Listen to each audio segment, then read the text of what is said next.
तो एपिसोड के स्टार्टिंग में हम शैडो गार्डन को देखते हैं और तभी बीटा कहती है, मिडगर एकेडमी के अंदर हमें कल्ट ऑफ डियाब्लो से कोई सस्पिशियस एक्टिविटी नहीं देखने को मिली है और फेनरिन जैक जो कि रिस्ट्रक्चरिंग के प्रोसेस में लगा था वो भी अब रुक गया है। और तभी गामा कहती है, सब कुछ एग्जैक्टली लॉर्ड शैडो के प्लान के अकॉर्डिंग चल रहा है तो कोई प्रॉब्लम भी नहीं है। और तभी ईटा और दूसरे मेंबर्स कहते हैं, एक प्रॉब्लम है, अभी देखा गया है कि लॉलेस सिटी में फंड्स कुछ ज़्यादा ही बढ़ गए हैं। और बीटा बताती है, वो तो एक जायंट स्लम है जहाँ पर बुरी चीज़ें होती हैं, सभी वेल्दी लोग रहते हैं और उनके पास तो पावर भी है, इसलिए हमें उनके ऊपर ज़्यादा फोकस करना चाहिए। और तभी शैडो कहता है, मुझे खून की खुशबू आ रही है, यहाँ पर तो तूफान उड़ रहे हैं। तभी सब आसमान की तरफ देखते हैं और वो लोग देख के हैरान हो जाते हैं कि मून तो रेड कलर का हो गया होता है। ये तो उसी स्टोरी की तरह लग रहा है जो कि बहुत पहले हुआ था, लगभग हज़ारों साल पहले। अगर हमने जल्दी कुछ नहीं किया तो लॉलेस सिटी के आसपास के सभी रीजन गायब हो जाएंगे। और तभी शैडो कहता है, मुझे पैसों को हैंडल करने दो, मेरा मतलब है मुझे सिचुएशन को हैंडल करने दो। और तभी बीटा कहती है, क्या आप अकेले जा रहे हो? और शैडो कहता है, तुम्हें कोई प्रॉब्लम है क्या? और तभी शैडो गार्डन के मेंबर्स कहते हैं, नहीं, हमें आप पर पूरा भरोसा है, लेकिन अगर आप पकड़े जाओगे तब हम क्या करेंगे? तभी शैडो अपने पावर को दिखाने लगता है और कहता है, मून बस रेडी कलर का तो हुआ है, कुछ खास नहीं। और ये सुनकर अल्फा स्माइल करती है और कहती है, हाँ, ये लेजेंडरी मून भी तुम्हारे सामने कुछ भी नहीं है। और शैडो कहता है, तुम्हें नहीं लगता कि ये रेड मून काफ़ी ज़्यादा सुंदर है? और वो लोग कहते हैं, आप हमारे साथ हो इसलिए हम इस ब्यूटी को देख पा रहे हैं। और यहाँ पर सब शैडो को बेस्ट ऑफ लक कहने लगते हैं और कहते हैं, आप ज़रूर जीत के आओगे, हमें पक्का यकीन है। और शैडो सोच रहा होता है, ये लोग ऐसा क्यों कह रहे हैं, रेड मून में क्या बड़ी बात है। नेक्स्ट सीन में हम गोल्डी और क्विंटन को देखते हैं जो कि क्रिम्सन टावर के पास आए होते हैं। इस जगह को तो ब्लड क्वीन रूल करती है और ये तो यहाँ की 3 रूलर में से एक है। इसको कासल ऑफ वैम्पायर्स भी कहा जाता है। लोग तो इतना डरते हैं कि इसके पास भी नहीं आते हैं, लेकिन अगर कोई हिम्मत करके पास भी आ जाए तब तो वो घोल में बदल जाता है। और हमें पता चलता है कि ये लोग तो यहाँ पर इन्वेस्टिगेट करने के लिए आए हैं। और तभी यहाँ पर एक बंदा रहता है और वो कहता है, तुम लोग इसके अंदर जाने के लिए वर्दी नहीं हो, इसके अंदर वही लोग जा सकते हैं जो कि ब्लड क्वीन के सर्वेंट्स या फिर गेस्ट हैं और पावरफुल वॉरियर्स। और ये लोग कहते हैं, हम कोई सर्वेंट या गेस्ट तो नहीं है, लेकिन हम पावरफुल ज़रूर हैं, और क्योंकि हम ब्लड क्वीन को मारने के लिए आए हैं इसलिए तुम हमें पावरफुल वॉरियर के कैटेगरी में रख सकते हो। और ये कहता है, तुम लोग कितने बेवकूफ़ हो, मेरी ही तरह, जो कि ब्लड क्वीन को चैलेंज करने के लिए आए हो। और वो अपना कटा हुआ हाथ दिखाता है, और क्योंकि मैं हार गया इसलिए मुझे उसका वॉच डॉग बनना पड़ रहा है। मैं भी तुम्हारी ही तरह था, लोग मुझे वाइट डेविल कहते थे। और ये सुनकर क्विंटन कहता है, क्या द वाइट डेविल? लेकिन तभी ये बंदा कहता है, नहीं नहीं, अब तो मैं बस यहाँ का वॉच डॉग ही रह गया हूँ। और तभी वो लोग फाइट करने लगते हैं और तभी हमें ब्लड का सीन दिखाया जाता है, लेकिन हमें पता नहीं चलता है कि कौन यहाँ पर जीतता है। और नेक्स्ट सीन में हम सीड कागने को देखते हैं जो कि यहाँ से गुजर रहा होता है, जिसे हमने ट्रेलर में भी देखा था। और उसे तो उसकी बहन क्लेयर खींच के ला रही होती है। और सीड कहता है, जितना मैंने सोचा था लॉलेस सिटी तो उससे भी बड़ी स्लम है। और क्लेयर कहती है, सबसे पहले मैं डार्क नाइट एसोसिएशन में जाऊंगी स्ट्रैटेजी मीटिंग के लिए। और सीड कहता है, ये तो हमारे सिटी में नहीं है। और क्लेयर कहती है, डार्क नाइट एसोसिएशन एक अनऑफिशियल ग्रुप है जो कि कुछ लोगों ने मिलकर खोला है, और क्योंकि हमारे यहाँ तो रॉयल नाइट्स हैं इसलिए हमें उनकी ज़रूरत नहीं है। और सीड यहाँ पर अपनी जर्नी के बारे में सोच रहा होता है कि किस तरह वो पहले लाइफ में मर चुका है और यहाँ पर रीइंकार्नेट होने के बाद वो कितना ज़्यादा चेंज हुआ है।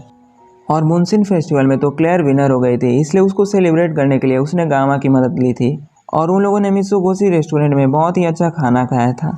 और क्लेयर कहती है, ये तुम्हारे फ्यूचर के लिए है, मैं किसी तरह से नाइट ऑर्डर में तुम्हारे लिए जगह खोल लूँगी। और सीड तो इस बात पर एग्री होता है, लेकिन वो मन ही मन सोच रहा होता है, मैंने तो अभी सोचा ही नहीं कि ग्रेजुएट होने के बाद मैं क्या। और सीड सोचता है कि मेरी सारी जायदाद मेरे पेरेंट्स तो मेरी बहन को दे देंगे, वेल अगर मुझे कोई जॉब करनी ही रहेगी तो मैं वही करूँगा जो कि मैं करना चाहता हूँ। और क्लेयर सीड से पूछती है, तुम क्या करना चाहते हो? और सीड कहता है कि ये तो एक सीक्रेट है। और क्लेयर कहती है, चलो झूठ मत बोलो, मुझे पता है, तुमने अभी सोचा ही नहीं है। और वो लोग जा ही रहे होते हैं, तभी एक शॉप का ओनर आकर कहता है, क्या आप पेट्स को देखना चाहोगे? हमारे पास हाई क्वालिटी पेट्स हैं। और शॉप ओनर कहता है, ये रहा गोल्डी, ये तो दिखने में हैंडसम लग रहा है, लेकिन पता नहीं किसने मार के इसका बुरा हाल कर दिया है, इसका प्राइस है 30 मिलियन जेन। और सीड उसे देखकर सोच रहा होता है, इस बंदे को मैंने कहीं तो देखा है लेकिन मुझे याद नहीं आ रहा है। सीड को तो याद ही नहीं आ रहा होता है कि इस बंदे को उसने मुनसिन फेस्टिवल में हराया था। और इसके बाद वो क्विंटन को दिखाता है और कहता है, इसका प्राइस है 37 मिलियन जेनी। और सीड इसे भी देखकर सोच रहा होता है, मैंने इसे कहीं तो देखा है लेकिन याद नहीं आ रहा है। और यहाँ क्लेयर कहती है मुझे कोई पेट नहीं चाहिए, मेरे पास पहले से ही एक है। और वो तो अपने भाई सीट की ही बात कर रही होती है और इसके बाद वो सीट को पकड़ के ले जा रही होती है और वो कहता है मुझे छोड़ दो, मैं खुद से चल सकता हूँ। लेकिन क्लेयर तो मना कर देती है और कहती है तुम कहीं पर गुम हो जाओगे या फिर भाग जाओगे, इसलिए मैं नहीं तुम्हें छोड़ सकती। पर सीट फिर से कहता है मैं गुम नहीं हूँगा। और फिर हम शाम के समय देखते हैं कि सीट तो गुम हो गया होता है और उससे एक बंदा आके टकरा जाता है और कहता है माफ़ करना। और ये बंदा तो चोर होता है जो कि सीट के पर्स को ले लेता है, लेकिन सीट कम थोड़ी। और सीट कहता है इसे कहते हैं कर्मा। और रास्ते में वो जा रहा होता है तो लोग तो उसके पॉकेट को बार बार मारने लगते हैं, लेकिन वो तो उनकी पॉकेट को ही मार लेता है और अपने पैसों को भी वापस ले लेता है और कहता है लगता है मेरे पास अभी बहुत पॉकेट मनी हो गई है। और तभी वो नोटिस करता है कि गली में कोई किसी को मार रहा होता है और ये तो गूल होता है। और सीट कहता है कि मैंने तो सुना था कि गूल की एचपी काफ़ी हाई होती है, लेकिन यहाँ पर तो लोग इसे पंचिंग बैग की तरह यूज़ कर रहे हैं।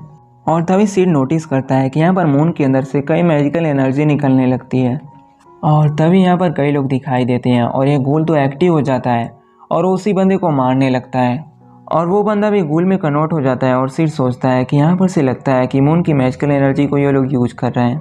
और सीट सोचता है मुझे यहाँ पर कुछ ना कुछ करना ही चाहिए, अगर मैं कुछ नहीं करूँगा तो वो लोग तो बढ़ते ही जाएंगे।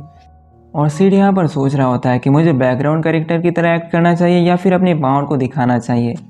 तो सीट कहता है चलो अपनी पावर्स को थोड़ा दिखाई दिया जाए। और वो गूल के पास जा ही रहा होता है तभी एक लड़की आकर गूल्स को मार देती है और सीट को बचा लेती है।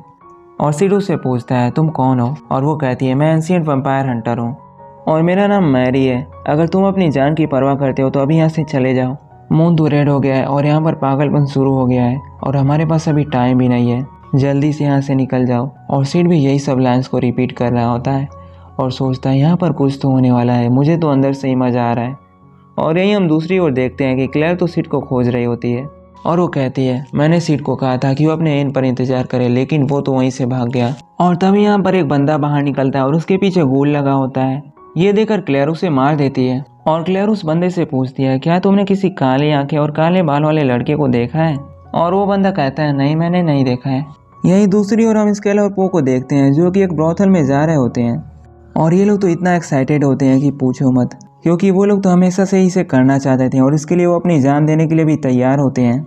और तभी उन्हें पीछे से कोई धक्का दे देता है और ये कोई और नहीं बल्कि गूल्स होते हैं। और तभी ये लड़की देखती है कि यहाँ पर गूल्स ने अटैक कर दिया है और वो तो ये करके थक गई होती है और गूल्स तो उस लड़की को भी मारने वाले होते हैं। तभी शैडो आकर उसे बचा लेता है और यहाँ पर शैडो भी मैरी वाली लाइन्स को रिपीट कर रहा होता है जान प्यारी है तो अभी यहाँ से भाग जाओ, हमारे पास टाइम नहीं है।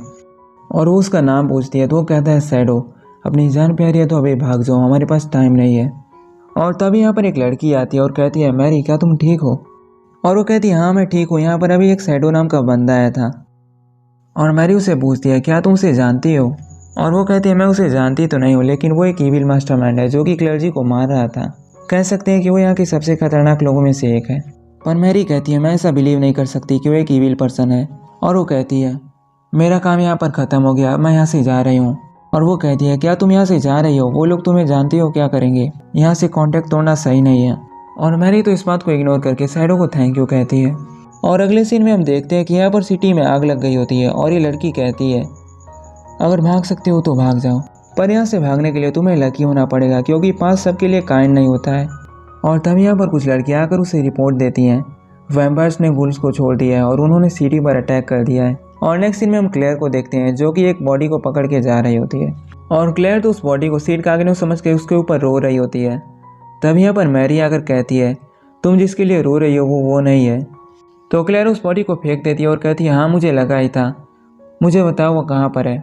और मैरी कहती है जब मून रेड हो गया था तब तुम्हारा भाई जोर जोर से चिल्लाकर हंस रहा था। तो क्लेयर कहती है नहीं वो मेरा भाई नहीं होगा, मेरा भाई तो रो रहा होगा।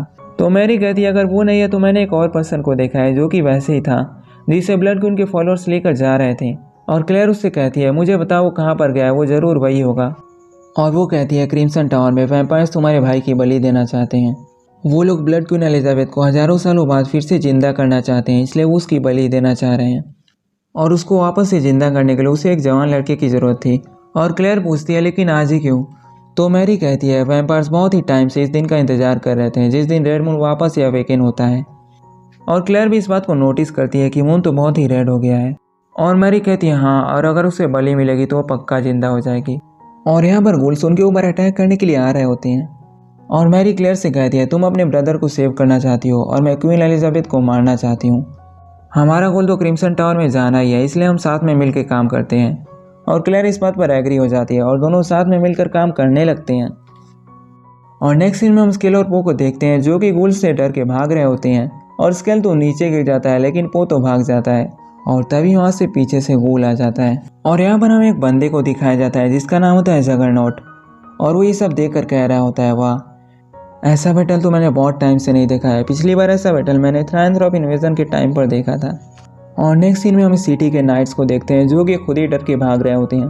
पर यहाँ पर एक लड़की होती है जो कि डर के खड़ी होती है और वो ऑफिस के अंदर ही होती है। पर तभी वहाँ पर गूल्स आ जाते हैं लेकिन शैडो आकर उन्हें बचा लेता है। और शैडो से फिर से कहता है जान प्यारी है तो अभी यहाँ से भाग जाओ, हमारे पास टाइम बिल्कुल नहीं है। और ये नाइट उससे पूछती है तुम कौन हो। और दूसरा नाइट कहता है ये तो वांटेड क्रिमिनल है। और शैडो उनको फिर से कहता है मून रेड हो चुका है, हमारे पास बिल्कुल टाइम नहीं है, अभी यहाँ से चले जाओ। और फिर हमें वैम्पायर्स को दिखाया जाता है और लोअर क्रिम्सन का साथी कहता है बलि देने की तैयारी हो चुकी है और सिटी के ओवर टेक ओवर तो ऐसे ही चल रहा है जैसे प्लान हुआ था। पर यहाँ पर कुछ लोग प्रॉब्लम दे रहे हैं। और वो कहता है मैं जानता हूँ तुम किसकी बात कर रहे हो, ये वही लोग हैं जिनके आइडियल्स तो नॉनसेंस हैं। पहली है यूकी में द स्पिरिट फॉक्स जो कि वाइट टावर की लीडर है। और दूसरा है जगरनॉट द टायरेंट जो कि ब्लैक टावर का लीडर है। ये लोग तो मेरे ही बराबरी के हैं, चलो उनके साथ गेम खेलते हैं, वो लोग जल्दी मारे जाएंगे। पर तभी ये कहता है कि इसके अलावा एक और पर्सन है जो कि दूसरे गुल्स को मार रहा है। यहाँ पर वो तो शैडो की बात कर रहा होता है और वो पूछता है वो कौन है। और नेक्स्ट सीन में हम जगरनॉट और यूकीमे को देखते हैं और वो तो अपने पावर्स का यूज़ करके काफ़ी सारे गुल्स को एक ही बार में मार रहे होते हैं। लेकिन जब वो एक दूसरे को देखते हैं वो लोग आपस में ही फाइट करने लगते हैं और वो दोनों आपस में फाइट कर ही रहे होते हैं। तभी हम शैडो को देखते हैं जो कि ऊपर होता है और कहता है कोई तो यहाँ कोशिश कर रहा है स्टोरी को घुमाने की, लेकिन मैं ऐसा होने नहीं दूंगा। मैं यहाँ से टच से मस नहीं होने वाला हूँ, चाहे जो भी हो जाए मैं एमिनेंस इन शैडो बन के ही रहूँगा। ऐसा कहकर वो यूकीमे और जगरनॉट के बैटल के बीच में कूद जाता है और वो दोनों उससे पूछते हैं कि तुम कौन हो। मेरा नाम शैडो है, हम शैडोज में रहकर शैडोज का शिकार करते हैं। एंड गाइस इसी के साथ ये एपिसोड यहीं पर एंड हो जाता है। आज का वीडियो अच्छा लगा हो तो वीडियो को लाइक कर दो एंड चैनल को भी सब्सक्राइब करके बेल आइकन को भी ऑल पर सेलेक्ट कर दो। एंड आप यहाँ पर क्लिक करके नेक्स्ट एपिसोड को देख सकते हो। मिलते हैं नेक्स्ट एपिसोड में। Thanks for watching.